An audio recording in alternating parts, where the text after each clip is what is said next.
Hi friends, welcome to you make it easy Indian recipes. இன்றைக்கி நம்ம என்ன பார்க்க போகிறோம்னா மிக்ஸ் வெஜிடபிள் ரைஸ் தாங்க, வெஜ் பிரியாணி. இது நம்ம குக்கரில் எவ்வளோ சுலபமாக தம் பிரியாணி செய்யலாம் தாங்க பார்க்கலாமே. வாங்க வீடியோக்குள்ளே போகலாம். நான் வந்து குக்கர் எடுத்துருக்கேங்க. அதில் நான் வந்து குக்கிங் ஆயில் எடுத்துருக்கேன், ரீஃபைண்ட் ஆயில் தான். எண்ணெய் வந்து நல்லா கொஞ்சம் காயட்டுங்க. எண்ணெய் காஞ்சதுக்குமா நம்ம கரம் மசாலாலாம் எடுத்துக்கலாம்.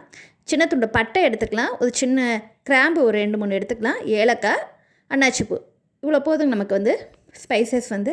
இது நல்லா நம்ம எண்ணெயில் வந்து பொதிஞ்சு வரட்டுங்க. அதுக்குள்ளே நம்ம வந்து வெங்காயம் ஒரு 2 கட் பண்ணி எடுத்துக்கலாம், பச்சை மிளகாய் கீறி வச்சுக்கலாம், தக்காளி ஒரு 2 பழம், அதுவும் நல்ல பழமாக பார்த்து கட் பண்ணி எடுத்துக்கலாங்க. கொத்தமல்லி புதினாவும் நல்லா கட் பண்ணி வச்சுக்கலாம். நான் அதுக்குள்ளே வந்து அரிசி வந்து 1.5 கப்பு கழுவி ஊற வச்சுருக்குங்க. இப்போ பச்சை மிளகாய் போட்டாச்சு, வெங்காயமும் நம்ம இதில் சேர்த்துக்கலாங்க. வெங்காயம் நல்லா பொதிஞ்சு வரட்டும். இது கூட நம்ம வந்து கொத்தமல்லி புதினா கட் பண்ணி வச்சுருக்கோம், அலசிட்டு அதையும் நம்ம சேர்த்துக்கலாங்க. இது நல்லா வதக்கிக்கலாம். கொஞ்சம் நல்லா வதங்கி வரட்டும். வெங்காயம் நமக்கு வந்து நல்லா கோல்டன் ப்ரௌன் வரணும்னு அவசியம் கிடையாது, வதங்கினாவே போதும் நமக்கு வந்து. வெங்காயம் வந்து நம்ம நல்லா கலந்து விட்டுக்கலாம். ஸ்டவ் வந்து நம்ம வந்து மீடியம் ஃப்ளேம்லேயே வச்சுக்கலாங்க.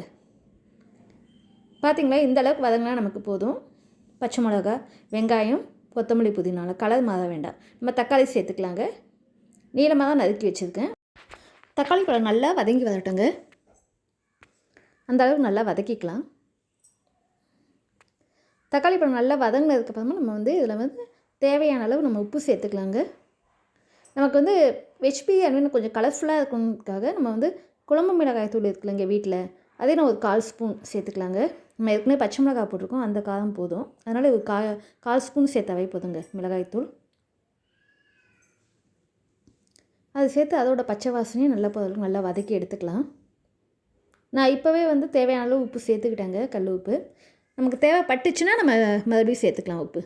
நம்ம தண்ணி சேர்த்துக்குமா பார்ப்போம் நம்ம உப்பு சரியாக இருக்கா என்னென்னு, அப்போ வேணும் நம்ம சேர்த்துக்கலாம். பார்த்திங்கன்னா இந்த அளவுக்கு போட்டாவே போதும் மிளகாய்த்தூள். நம்ம கலருக்காகவும் அந்த ஒரு மசாலா வாசனைக்காக தான் போடுறது. இது எண்ணெயில் நல்லா கொஞ்சம் வதக்கிக்கலாம். நம்ம அதுக்குள்ளே வந்து இஞ்சி பூண்டு பேஸ்ட்டு சேர்த்துக்கலாங்க.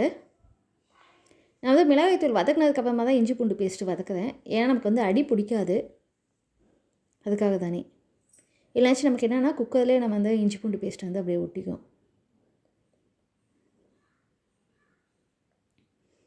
ஒரு சின்ன துண்டு இஞ்சி, ஒரு பல் பூண்டு, அந்த முழுசாக இருக்குல்லங்க பல்லு அந்த பூண்டு, இதுவும் மிக்சியில் போட்டு நல்லா அரைச்சி எடுத்துருக்கோம், அதுவும் நம்ம சேர்த்துக்கலாம். இது ஒரு ஸ்பூன் அளவு இருக்கும் நமக்கு வந்து அளவு பார்த்தா. இன்றைக்கி லஞ்சுக்கு தாங்க நான் செஞ்சிட்ருக்கேனே வெஜ் பிரியாணி. இது ஆனியன் ரைத்தாலாம் போதும் இதுக்கு தொட்டுக்க. இப்போ இதோட கொஞ்சம் பச்சை வாசனை நல்லா போயிடுச்சு. நம்ம தயிர் சேர்த்துக்கலாங்க. இப்போ தயிர் வந்து ஒரு 3 ஸ்பூன் அளவு நான் சேர்த்துருக்கேன். தயிர் சேர்க்கும் போது என்ன ஆகும்னா நமக்கு ரைஸ் வந்து குழையாது, நல்லா வெந்து வரும், நல்லா உதிரியாக இருக்குங்க. இந்த அளவுக்கு நம்ம வதக்கினா போதும். பார்த்திங்களா, அடி பிடிக்கல நமக்கு வந்து இஞ்சி பூண்டு பேஸ்ட்டு. நல்லா அந்த மசாலாவோட நல்லா வதங்கி வந்துடுச்சு, நல்லா வாசனையாகவும் இருக்குங்க. இப்போ தயிர் நம்ம 3 ஸ்பூன் சேர்த்துக்கிட்டு அது கொஞ்சம் நல்லா வதக்கி எடுத்துக்கலாம். அப்போ என்ன ஆகணும், நமக்கு வந்து நல்ல வாசனையாக இருக்கும் வெஜ் பிரியாணி.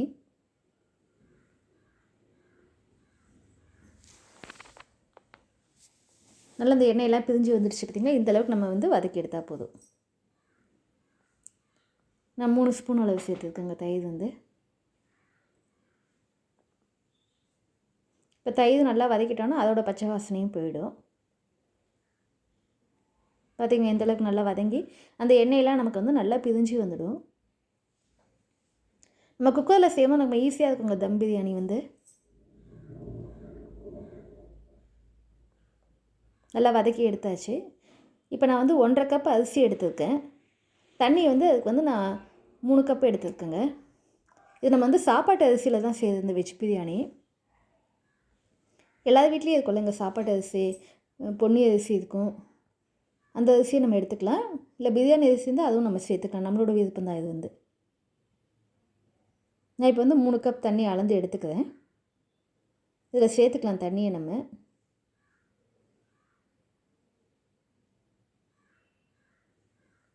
தண்ணி நல்லா கொதிக்கணுங்க.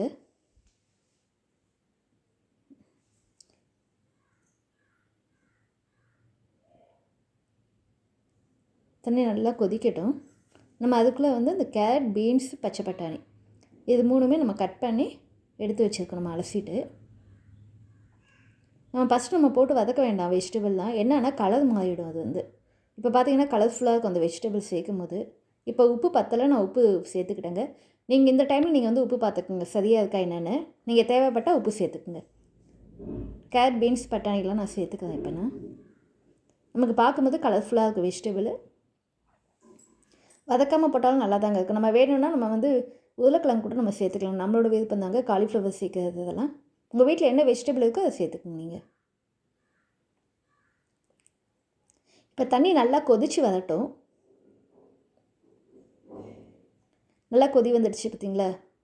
இப்போ நம்ம வந்து அரிசியை வந்து சேர்த்துக்கலாம். நம்ம இதில் வந்து ஏற்கனவே அலசி வச்சுருக்கேன் சொன்னாங்க, ஊற வச்ச அரிசி. அதை நம்ம வடிகட்டிட்டு நம்ம இதில் சேர்த்துக்கலாம் அந்த அரிசியை. இது நல்லா கொதிக்கும் போது நம்ம வந்து நெய் சேர்த்துக்கலாங்க. இந்த டைமில் வந்து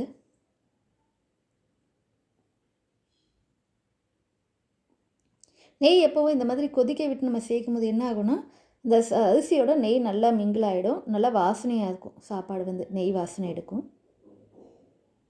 சின்ன டிப் தாங்க இது வந்து.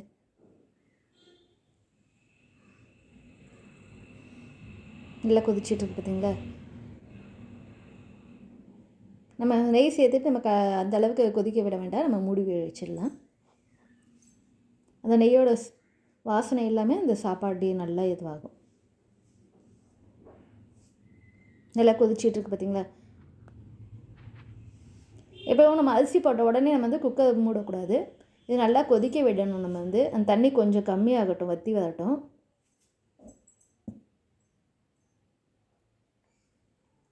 நம்ம இது வந்து ஒரு விசில் தான் வைக்க போகுது. இப்போ நான் நெய் சேர்த்துக்கிட்டேங்க.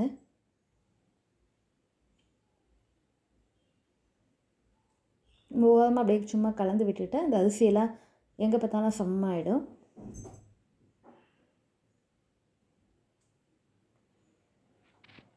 நான் குக்கரில் வந்து ஒரு விசில் தாங்க வைக்க போதே. ஒரு விசில் வச்சாவே போதும் நமக்கு வந்து.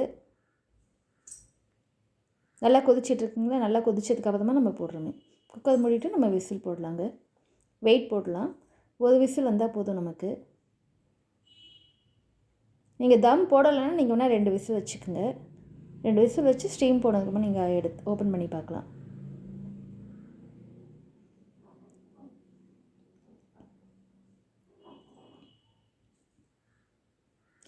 இதே மாதிரி நீங்கள் சிக்கன் பிரியாணிலாம் கூட செஞ்சு பார்க்கலாங்க. குக்கரில் நீங்கள் தம் பிரியாணி நல்லாயிருக்கும். ஆனால் அதில் வந்து விசில் போட வேண்டாம். நம்ம வந்து மேலே வந்து பிளேட் வச்சு நம்ம வெயிட் வச்சுக்கலாங்க. நம்ம குக்கர் கொஞ்சம் அடி கனமாக இருக்கிறதுனால நல்லா வெந்து வரும் சாப்பாடில் வந்து. Veg biryani, chicken biryani, mutton biryani.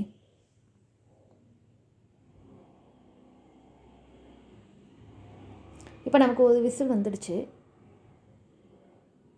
இப்போ நம்ம தம் போடுறதுக்கு என்ன பண்ணணும்னா, நம்ம வீட்டில் தோசைக்கல் இருக்குதுங்க. அந்த தோசைக்கல் அடுப்பில் வச்சுட்டு நம்ம குக்கர் அது மேலே வச்சிடலாங்க. அது என்ன ஆகும்னா அந்த ஹீட்லேயே நமக்கு வந்து நல்லா வெந்து வருங்க. இப்போ நான் தோசைக்கல் வச்சுடுறேன். ஸ்டவ் வந்து கொஞ்சம் ஹை ஃப்ளேமில் இருக்கட்டும். அந்த தோசைக்கல் ஹீட் ஆகிற அளவுக்கு. அது கொஞ்சம் ஹீட் ஆனதுக்கப்புறம் நம்ம மீடியம் ஃப்ளேமில் வச்சுக்கலாங்க. பார்த்திங்கன்னா இந்த மாதிரி வச்சா போதும் நமக்கு வந்து. நம்ம இதுவே மேலே வந்து பிளேட் வைக்கிற மாதிரி இருந்தால் அதுக்கு மேலே நம்ம வந்து வெயிட் வைக்கணும். தம் போட்டு 5 மினிட்ஸ் கழித்து ஓப்பன் பண்ணி பார்த்தா நமக்கு எந்தளவுக்கு வந்திருக்காங்க வெஜ் பிரியாணி. இந்த வீடியோ உங்களுக்கு பிடிச்சிருந்தால் லைக் பண்ணுங்கள், ஷேர் பண்ணுங்கள், கமெண்ட் பண்ணுங்கள். தேங்க்ஸ். பாய் பாய். நம்ம வேறு ஒரு வீடியோவில் பார்க்கலாம்.